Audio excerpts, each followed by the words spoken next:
One man was able to kill an entire family of 8 in their sleep, making a reputation as one of the most notorious axe murderers in history.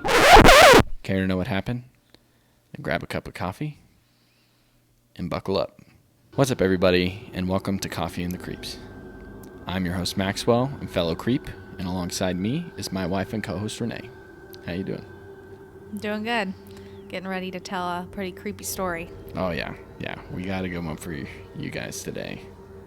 So in our show, you will find out about all things true crime, paranormal, extraterrestrial, conspiracy theories, and last but not least, coffee.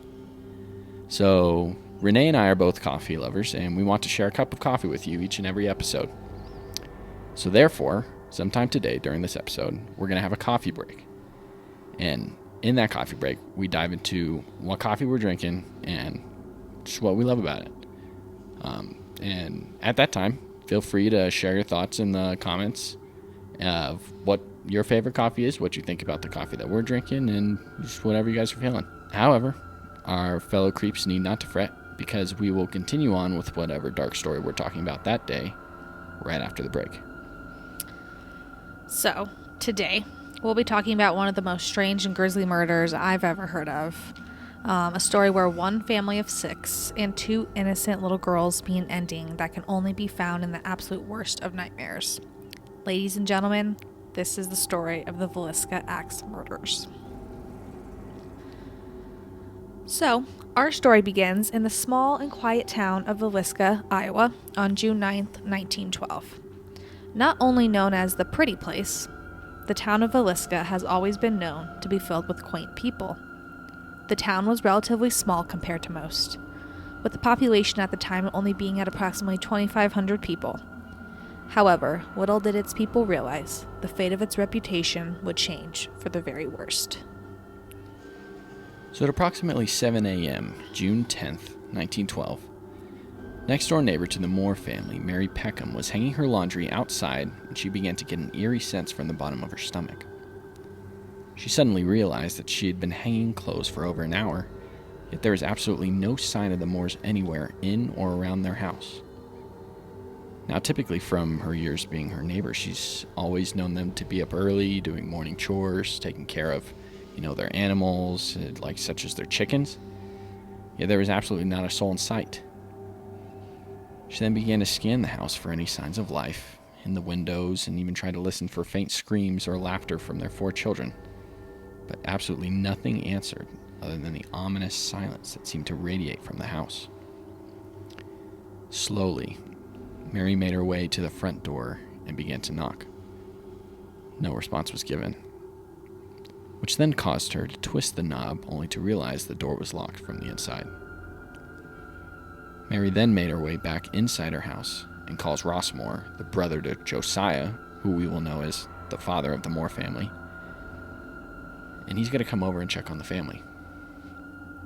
So, Renee, say you're in the place of Mary Peckham. What's going through your mind as, you're picking up something's not right here, and she does all the things that you're doing? What do you think's going through her mind? Well, this is a pretty small town. I feel like, you know your neighbors well. There's a routine. There's usually something going on that's not going on like normal. So that's kind of off. Also just going up to the door and trying to open it. I mean, I don't know. Maybe they were friendly neighbors. That was kind of weird to me. But, I mean, the fact that it was locked also might be a red flag.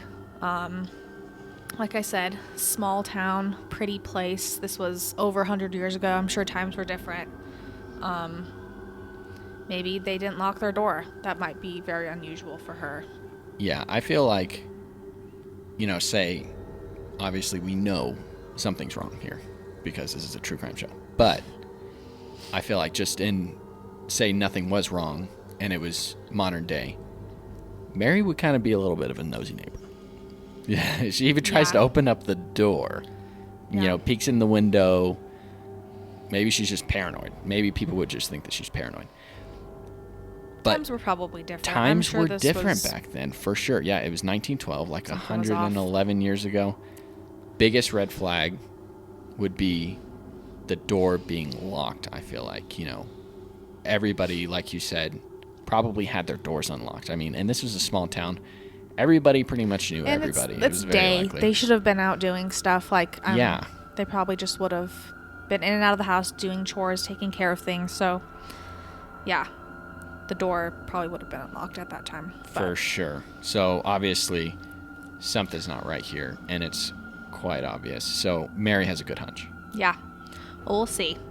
Once Ross, Josiah, the dad's brother, arrived, he approached his brother's house and attempted to scan around and shout to make contact with the family. With no response, he immediately dug in his pocket to pull out a set of keys, which opened the front door to the parlor room. Ross slowly began to step inside, leaving Mary to the porch. He entered into a scene with nothing but complete silence and stillness. Slowly and surely, he began to fill with complete dread the deeper he entered the house, approaching the nearest bedroom. However, nothing can describe the sense that Ross felt once he opened the door. Right before him were two young girls laying lifeless and bloodied in their beds. Two girls who had just been bludgeoned to death in their sleep. Trembling, Ross began to step backwards and make his way outside of the house to alert Mary to what has happened and to call the police. Yeah, worst case scenario there. So, first official to arrive was City Marshal Hank Horton, who is the next to enter the house to try to locate the rest of the family other than these two girls that were just found dead in their bedroom. So, Ross and Mary are waiting outside, trying to deny the very worst, and Hank goes in, and it's not too long before Hank comes stumbling back out the front door with nothing but a pale face and a deathly stare from the complete carnage that he had just witnessed. The very first words he was able to utter out was, "Ross, there's someone murdered in every bed." That's the worst. But it's a good time for a coffee break. What would you say? Yeah. Today's coffee break brought to you by Cafe Santo Domingo. This is some pretty good coffee. Straight from the Dominican Republic. Hand-delivered by some very special people. To us. Yes. So it's legit. They went there, they got it, they gave it to us. Yep. Straight from the Dominican. It's pretty awesome. We can't really read the outside. It's written in a different language. But it tastes really good. Yeah. We, just whole beans. We ground them up. Just did some black coffee, keeping it simple today. Mm-hmm. Overall, Maxwell, what are your thoughts on the coffee? For all of you, coffee snobs and coffee connoisseurs out there, you guys know the difference between beans that are roasted, the taste of beans that are roasted with fruit, and the taste of beans that are roasted with, nuts and chocolate and stuff.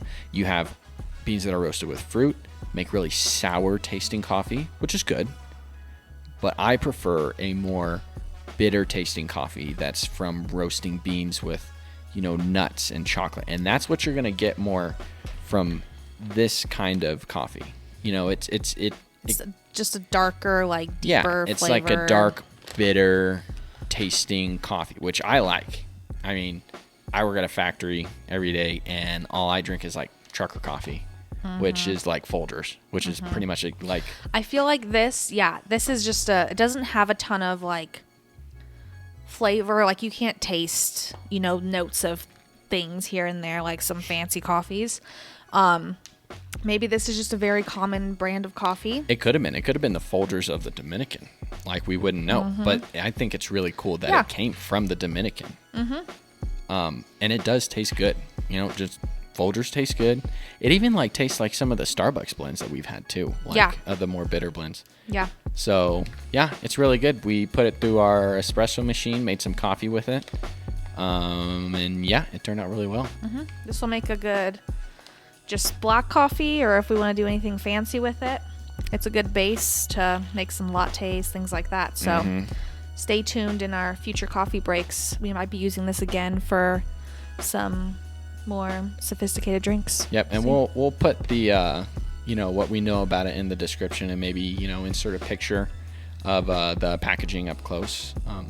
But guys, try it out. Yeah, let us know, what you think about just plain black coffee. Let us know what your favorite coffee is. Yeah, we got to get some ideas for other coffee breaks. Yeah, so if you guys have ever heard of this, you know what it is exactly, what the beans are roasted with. Let us know. Inform us. Yes, please.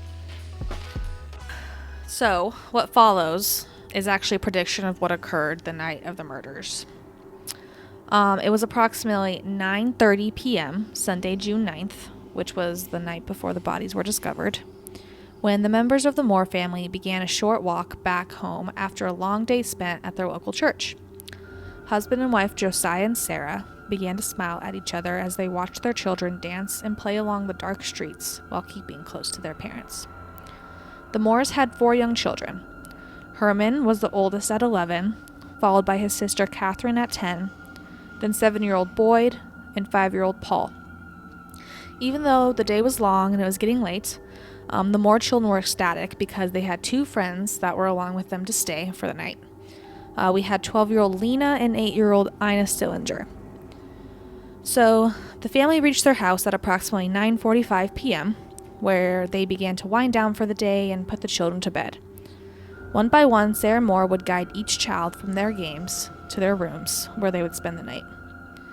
Both Lena and Ina stayed together in a bedroom on the first floor of the house, while the rest of the family retired to their rooms on the second floor. The 4 Moore children stayed in one room, while the parents slept adjacent to them in another. All seemed to be going completely well to the Moores, as Josiah and Sarah finally began to drift to sleep, believing wholly in their safety within their home. Little did they know, though, that the killer had been with them in the house ever since they returned home. That is the worst. Just not knowing somebody's in your house. Yeah.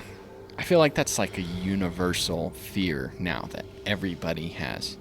I mean, everybody locks their doors now. I mean, unless maybe you live in the middle of nowhere.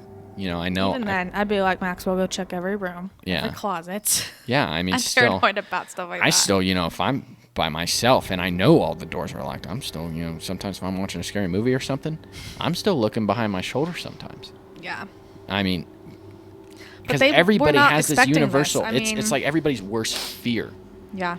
That this is like become the Moore's reality. Somebody is in their home that came in whenever they weren't here. Yeah. And is waiting for them with bad intentions. Yeah. But they weren't expecting it. No, they weren't. I'm sure that was not a thought that ran through people's minds. No. And it's a shame. It's a shame for the Moores. But also, what do you feel like is kind of wrong with this setting here? That just seems off. The first time I heard this story, I immediately was like, why are those 2 little girls by themselves on the first floor? Exactly. This is a sleepover. The kids should be together. Yeah. Everybody but those 2 little girls are upstairs. This house is unlocked. Right. I don't know. It's a their relationship and the story of it, They're but I'm friends. Those little girls, I would be so scared to be sleeping by myself on the first floor. Those girls go to the same church as the Moore family. That's how they all knew each other. Yeah. They were coming over to stay the night, and then they were going to go back home the following morning. I guess that just, that shows really how, not scared people were at the time and how just, nobody was expecting anything bad to ever happen, I guess. Yeah, I guess. But, it just seems weird to me. I would maybe understand if you're wanting to keep the males and the females separate, in separate rooms. Mm-hmm. But all the Moore children, boys and girls, were sleeping in one room upstairs, leaving the Stillinger sisters by themselves downstairs. They could have, at least the girls from the Moore children, could have came down. Yeah. And stayed with those girls for fun. The sleeping arrangement was different, if that would have made a difference. I bet you it would have. Outcome because of the story. We're going to find out. One of the children are going to wake up. There's going to be evidence that they woke up before they were dead. Yeah. So, anyways. So there was much dispute over where the killer had hid for the extent that the family was home. Some say that he hid in the upstairs closet where there's an unusually large bunched up pile of cotton where the killer could have sat for an extended period of time, just waiting. Others believe that he remained in the darkness of the attic where 2 cigarette butts were eventually found by an investigative team. He could have just been there patiently waiting and plotting while each of his victims fell asleep. Creepy. Nonetheless, one thing was for sure, that by the time the killer was in the house, he'd already gotten Josiah's axe from the barn. It was also very likely that the killer could have stayed in the barn for a prolonged amount of time, studying the Moore family before entering the house, seeing where each and everyone slept, and when they would be home and away. Yep. Again, just creepy. Somebody watching you, like, yeah, no. Yeah. It is believed that the killer committed his murders sometime between the hours of 12 a.m. and 5 a.m., June 10th, 1912. From within the house, he emerged from his hiding place and began to travel to each and every room, swinging the back of the axe head into the skulls of each of the victims, starting with the parents, Josiah and Sarah. Investigators believe that Josiah specifically was bludgeoned an estimated 20 to 30 times, while the rest of the members only received a couple of swings. That's another thing. I'm like, why? Why was he... I don't think it takes that many times to kill a person, but... I think this could have possibly been a giveaway for the killer. I think this could have been his biggest mistake. Because what I hear whenever I hear Josiah is the only one who is hit 20 to 30 times, while the rest, just got only like the killing blow. Yeah. That sounds like intent. It sounds personal. Mm-hmm. And we will dive into that more whenever we discuss the suspects in our part 2 video coming out next week. So make sure to subscribe to our YouTube channel. Yep, click that notification bell and you guys will find out exactly when we will post that next video. And yeah, you guys will be the first to watch it. So some additional evidence at the crime scene. A lantern was found at the foot of the bed with the glass chimney removed and the wick bent. They said this was likely performed by the killer in an attempt to dampen the amount of light being emitted from the flame while still being able to see. And that was another kind of fact. I was like, I'm just very speculative. And I'm just like, what if their lantern was just getting low? Like, how do we know that that's a detail? Yeah, I wasn't able to find much about it. But I feel like one of the most curious parts was the chimney was removed. It seemed, at least from the investigators' perspective, once they found this, and we will find that this was not the only lamp that was found in this condition in the house. There was also another one that was found in a very similar fashion. But it seems like there was intent. And this was in a very unusual way to keep a lantern at that time in history. I guess so. Yeah, you wouldn't go to bed without the chimney on and it lit. Yeah, it seems like that could, be a potential safety hazard. I mean, it just doesn't make sense. Yeah. And like I said, not only one lantern was found that way, another one was found that way. So, I mean, maybe it would make sense for one person, just got up at the middle of the night, try to, I don't know what people do in the middle of the night whenever they get some milk. I don't know. But 2. Coffee. Maybe got some coffee. But 2 were found that way. Yeah. So, I don't know. It just seemed a little off. Could have contributed to the behavior of the killer and understanding I guess, yeah. But, we'll see. We'll learn more about that, yeah. Yeah.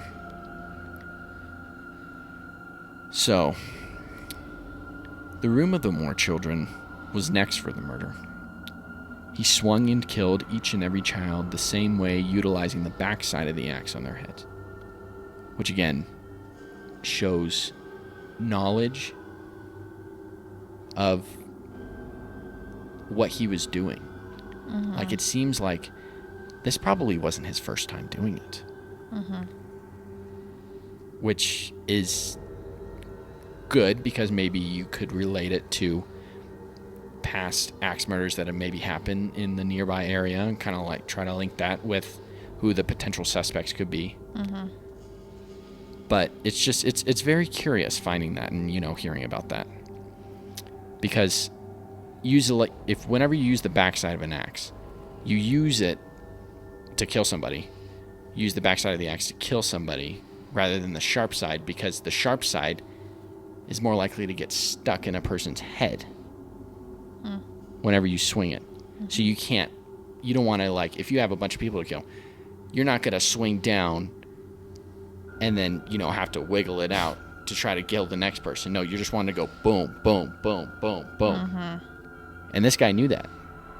Yeah, that's true. So, creepy, right? So the crime scene found that all 4 children were in their beds, likely to have slept through the entire killing of their parents just right down the hall. It should also be mentioned that another lantern, like I said, in the same fashion as the one at the foot of the parents' bed, was also found in the room of the children as well. So we have the 4 more children, the 2 parents gone. So all that's left are those 2 little girls, poor little girls, on the first floor of the house. The murderer finally made his way down to the first floor where those 2 Stillinger sisters slept.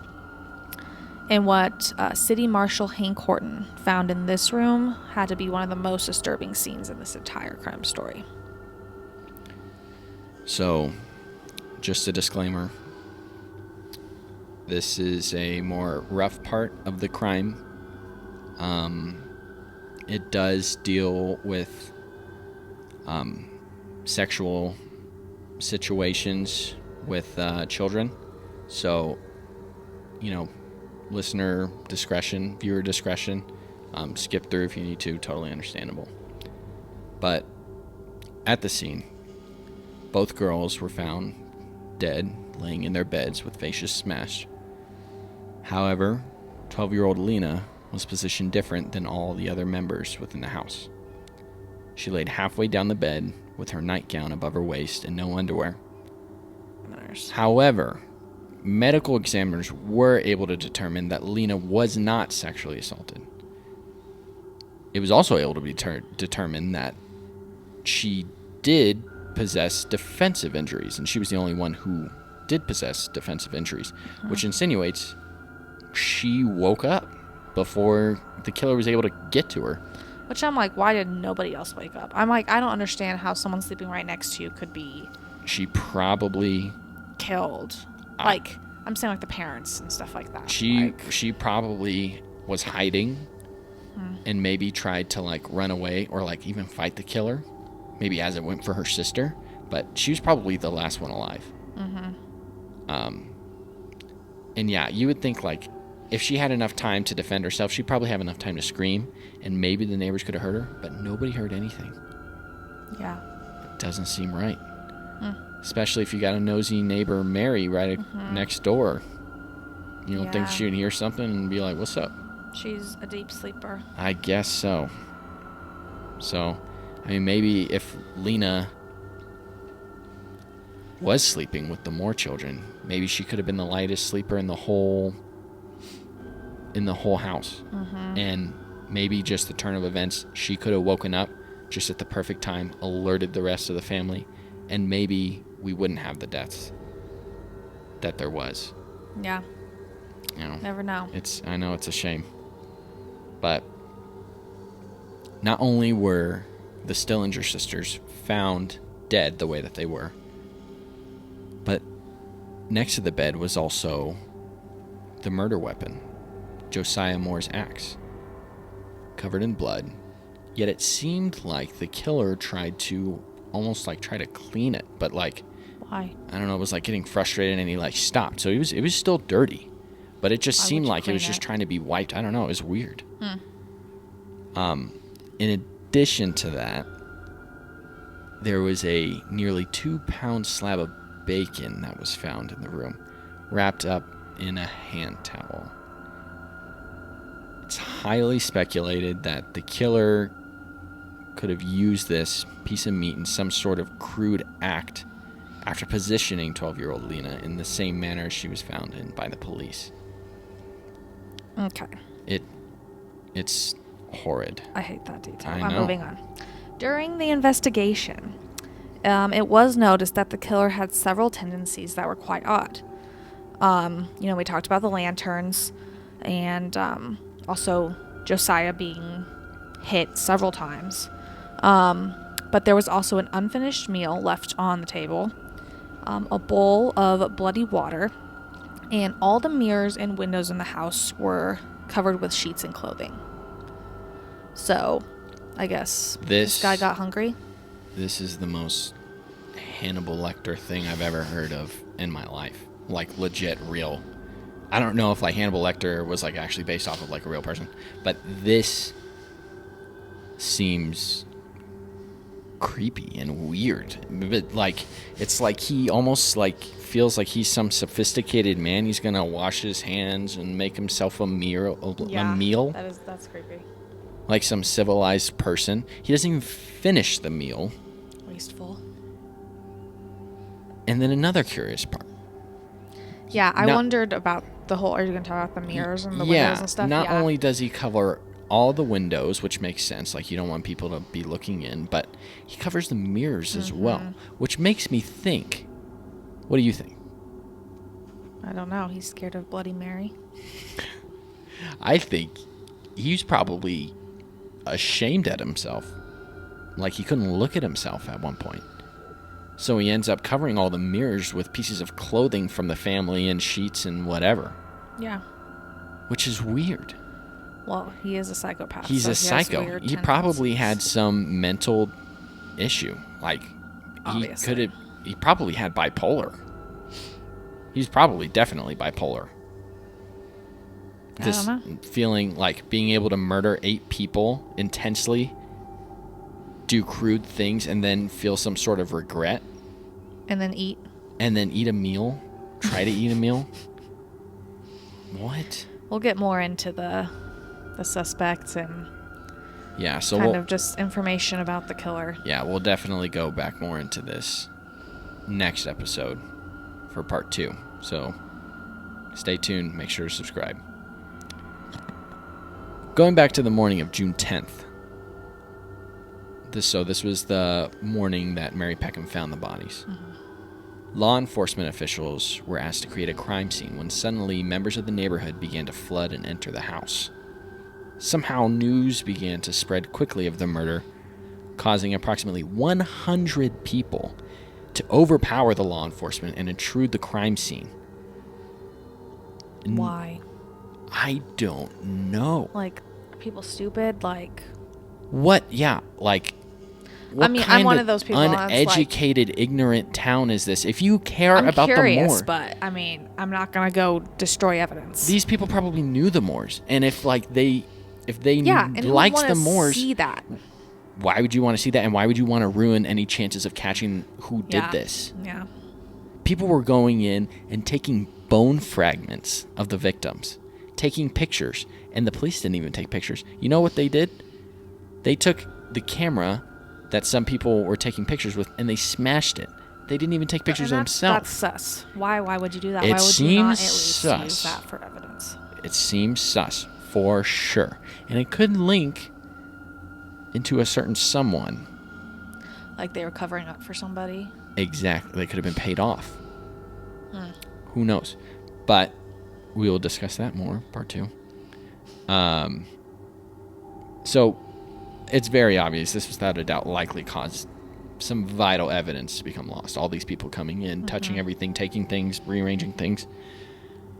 However, the National Guard was able to come in around noon and finally start pushing people out and setting up a real crime scene to try to get some sort of evidence. However, despite the efforts by law enforcement, investigators... The Villisca Axe Murderer was never able to be captured, and the case was never able to be solved. Which is just the worst. Like, You're like, It's very at disappointing. least we can find the guy. It's such an unfortunate thing what happened to the family. Like it's horrid, disturbing. Like it's one of the worst ways to die, if you ask me. I mean, yeah, no, it'd be great to die in my sleep, but Lena, Not like that. But Lena, like, she endured. Like, she woke up and she experienced probably terrible things. Yeah.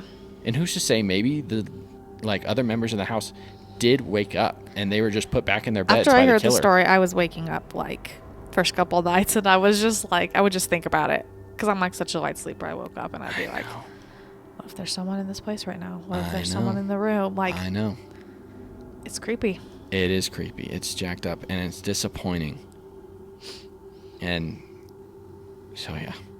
Either way, the people of Villisca were ending up left in complete fear and paranoia, praying that whoever visited the moors that horrid night did not come back for another family in the town. I bet you they locked their doors after that. They probably did. That probably followed the invention of the deadbolt. I'm just kidding. Maybe. So, obviously, so many questions still remain. However, all those answers will be locked forever in violent memory within the walls of that house in Villisca, Iowa. We should go visit. Maybe we would love that. Can solve it. It is actually a tourist attraction in Iowa. I think you can pay like several $100s to stay the night. Nope. I would do it. Anybody out there who'd be down to do it, hit me up. And you can also do like a tour for the day. Like some guy owns it. So it was, time went on and it got upgrades, it got running water, electricity, and all this stuff. Eventually, some guy bought it and he ended up gutting the whole place out and restoring it back to the way that it was in 1912. Oh. He painted it the same way that it was, all the stuff. Really, really cool. And he does tours for like $10 a person. Really, really cool. Famous people went there. Ghost Adventures went there. Sam and Colby, the YouTubers, went there. Sam and Colby's video on the Villisca Axe Murder House, really, really good. You guys should go watch it. But anyways, it's really crazy. And people moved out because guess what? Ghosts. It's haunted. Yeah. So definitely that gives us lots to talk about next in part 2, where we will not only talk about the suspects, but the paranormal investigations that went on there in modern day. So definitely be sure to stay tuned for that. Like, comment, and subscribe on this video. Yep, that's everything we got for today. So Yep, click the notification bell. Follow us on Spotify. It's just Coffee and the Creeps. We'll put the account down below. feel free to reach out about your thoughts on the podcast. Yeah. Coffee, anything you want to see us try and make or talk about on the show. Yeah, give us ideas. Let us know how we did. You can tell us what we did bad. Tell us what we did good. We accept whatever. Yeah, you can reach out to our email, coffeeandthecreeps.info@gmail.com. Yep, and that'll be down in the Love to hear description. from you. Yeah, awesome. All right, I think that's about it. Yep, we'll See you next week. catch you guys later. Bye.